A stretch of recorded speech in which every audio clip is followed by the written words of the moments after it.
एक छोटे से गांव में राम बिहारी नाम का एक व्यक्ति रहता था। उसकी दो बेटियां और एक पत्नी थी जिसका नाम रानी था। रानी बहुत संस्कारी और पतिव्रता महिला थी। वह रोज राम बिहारी के लिए फुल्की और उसका मसाला और पानी बनाती थी। वही राम बिहारी गली गली में जाकर फुल्की बेचा करता था। राम बिहारी फुल्की का ठेला चलाता था।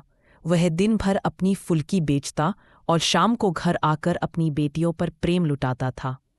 लेकिन राम बिहारी की एक सबसे बड़ी कमजोरी उसकी भुलक्कड़पन की आदत थी।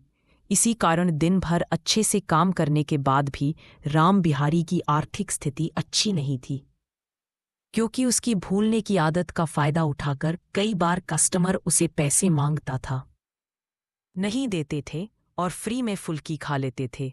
और कई बार तो जानबूझकर कुछ कस्टमर यह कहते थे कि मैंने तुम्हें बड़ा नोट दिया था, छुट्टी के लिए लाओ, मुझे मेरा छुट्टा वापस करो। बेचारा राम बिहारी अपनी इस भुलक्कड़पन की आदत की वजह से अपनी लागत का भी हिस्सा भी अपनी कमाई से नहीं निकाल पाता था। कई बार राम बिहारी अपनी भूलने की आदत के कारण अपना घर भूलकर दूसरों के घर में भी घुस जाया करता था, जिससे गांव के लोग उसका मजाक उड़ाया करते थे। एक दिन गांव में अचानक चोरियां होने लगी और इसका इल्जाम राम बिहारी के सर आने लगा, क्योंकि लोग कहते कि ये भुलक्कड़ आदमी अपने भूलने की आदत के कारण हमारा सामान अपने घर में ले जाकर रख देता होगा। किसी ने राम बिहारी और उसके परिवार की बात नहीं मानी और गांव वालों ने राम बिहारी को डंडों से खूब पीटा, जिस कारण राम बिहारी बिस्तर पर घायल होकर पड़ा रहा और अब घर में कमाने के लिए कोई भी पुरुष नहीं बचा।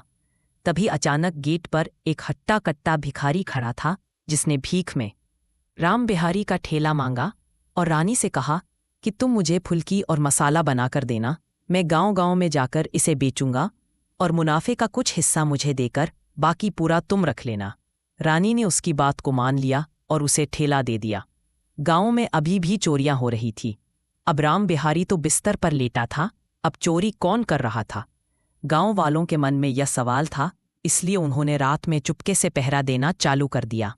कुछ दिन बाद उन्हें अचानक कुछ व्यक्ति मंदिर से मूर्तियां चुराते दिखाई दिए। गांव वाले दौड़कर व्यक्तियों को पकड़ लिए और उन्हें पीटने लगे। तभी अचानक एक गोली चलने की आवाज आई और वह गोली उसी भिखारी ने चलाई थी जो राम बिहारी की फुल्कियां बेच रहा था। उसने गोली चलाने के बाद अपना गमछा फेंका और बताया, मैं undercover police officer Aahil Soni हूँ। मुझे गांव में चोरों को पकड़ने के लिए इस मिशन पर भेजा गया था और राम बिहारी के परिवार को आर्थिक और कानूनी सहायता देने का दायित्व सौंपा गया था। गांव वालों ने राम बिहारी और रानी से माफी मांगी और चोरों को पुलिस के हवाले कर दिया गया।